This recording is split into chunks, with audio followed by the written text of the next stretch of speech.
A paz do Senhor, Pietro Natan, como é que você está? Tudo bem? Eu estou bem, graças a Deus. Aleluias. Tá cansado? Não, Por acaso você estava no deserto do Atacama junto comigo? não. Mas por que? Não tá funcionando aí a máquina? É, E por que ela fechou? ela descarregou porque tiraram do carregador. Bom. Ei, Pietro Natan. A paz do Senhor Jesus, irmãos e irmãs, e a você que participa pelas redes sociais. Eu lerei no Evangelho de Mateus, capítulo 3, versículos 1 ao 17, que diz: Naquele tempo, João Batista foi para o deserto da Judeia e começou a pregar, dizendo: Aprendam-se dos seus pecados, porque o Rei do céu está perto. A respeito de João, o profeta Isaías tinha escrito o seguinte: Alguém está gritando no deserto: Preparem o caminho para o Jesus passar, para o Senhor passar. Abram estradas retas para ele. João usava uma roupa feita de pelos de camelo e um cinto de couro, e comia gafanhotos e mel do mato. Os moradores de Jerusalém, da região de Judeia e de todos os lugares em volta do rio Jordão iam ouvi-lo.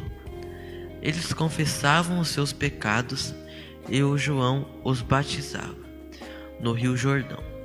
Quando João viu que muitos fariseus e saduceus vinham para serem batizados por ele, disse: Ninhada de cobras venenosas, quem disse que vocês escaparão do terrível castigo que Deus vai mandar? Façam coisas que mostrem que vocês se arrependeram dos seus pecados e não digam uns aos outros: Abraão é o nosso antepassado, pois eu afirmo a vocês que até destas pedras Deus pode fazer descendentes de Abraão. O machado já está pronto para cortar as árvores pela raiz. Toda árvore que não há frutas boas será cortada e jogada no fogo. Eu os batizo com a água para mostrar que vocês se arrependeram dos seus pecados. Mas aquele que virá depois de mim os batizará com o Espírito Santo e fogo. Ele é mais importante do que eu. Eu não mereço a honra de carregar as sandálias dele. Com a pá que tem na mão, ele vai separar o trigo da palha. Guardará o trigo no seu depósito, mas queimará a palha no fogo, que nunca se apaga. Naqueles dias, Jesus foi da Galiléia até o rio Jordão, a fim de ser batizado por João Batista. Mas João tentou convencê-lo a mudar de ideia, dizendo assim: Eu preciso ser batizado por você, e você está querendo que eu o batize? Mas Jesus respondeu: Deixe que seja assim agora, pois é dessa maneira que faremos tudo o que Deus quer. E João concordou. Logo que foi batizado, Jesus saiu da água. O céu se abriu e Jesus viu o Espírito de Deus descer como uma pomba e pousar sobre ele.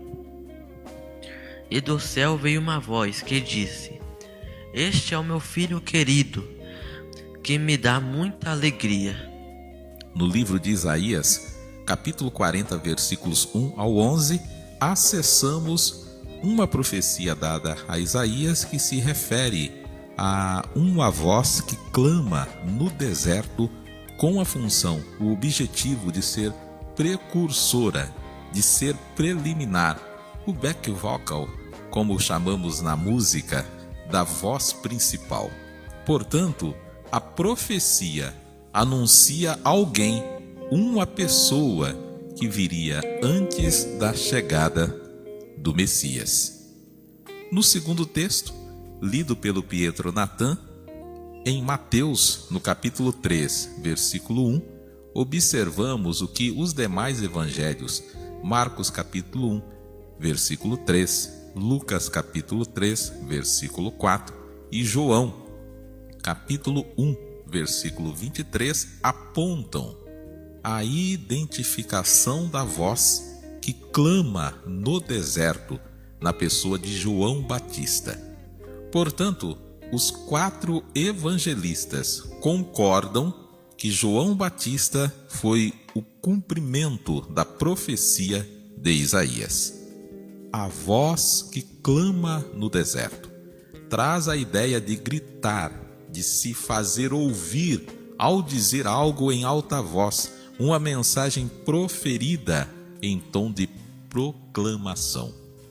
Além de transmitir uma mensagem pública dentro do contexto da época, se sabe que quando um rei ou uma pessoa de notoriedade estavam em viagem, um precursor ia à frente e a sua tarefa era eliminar os obstáculos, comunicar a chegada dessa pessoa e preparar tudo para que ela chegasse no melhor momento.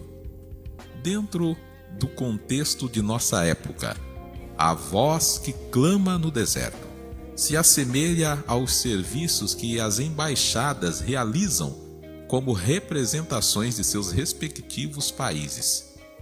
Uma coisa a observar, ao fazer essa analogia, essa comparação, é que a tarefa da voz que clama no deserto não tinha o glamour político e a boa remuneração que se paga nas embaixadas das sociedades modernas.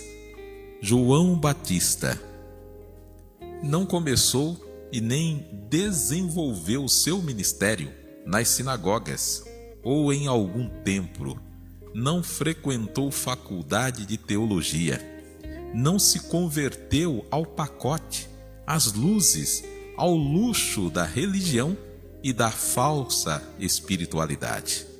Era uma pessoa simples e apareceu a pregar no deserto. E a sua pregação, no calor do inóspito deserto, foi a base da pavimentação de um dos maiores avivamentos da humanidade. Foi por meio do ministério de João Batista que Jesus Cristo se manifestou ao mundo. Quantas vezes, apaixonados por púlpitos, sonhamos com os grandes congressos, ser uma pessoa conhecida e de agenda lotada, pronta para atender às expectativas humanas das divindades religiosas. Aliás, a nossa sociedade mede o sucesso de uma pessoa pela capacidade dessa pessoa atender às suas expectativas. A maioria das pessoas que foram discípulas de Jesus e até o próprio Cristo, se vivessem atualmente e batessem, ou bateriam de frente, com certeza, com o sistema religioso vigente, eu acredito que enfrentariam dissabores imensamente maiores do que encontraram naquele tempo. Eu acredito, irmã Francisca, que se Jesus vivesse no tempo de hoje, pregando o que pregou, ele seria crucificado 2 vezes. De tão terrível que está a nossa sociedade moderna. Cada dia está mais difícil encontrar uma pessoa cristã comprometida, que de fato intencione com a sua alma cuidar de gente, que foi o que Jesus fez.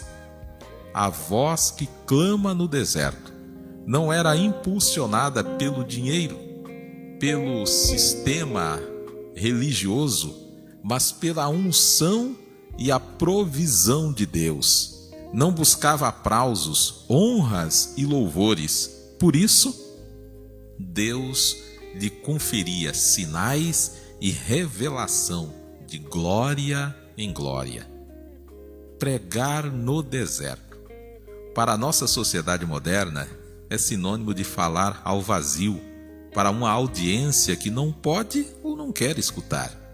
E mais que isso, significa pobreza, fracasso, derrota e pecado.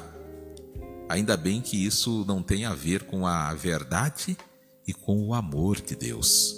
A voz que clama no deserto para nós, do ponto de vista de Deus, é o lugar de passagem da escravidão para a libertação, espaço da liberdade, da solidariedade e da conquista.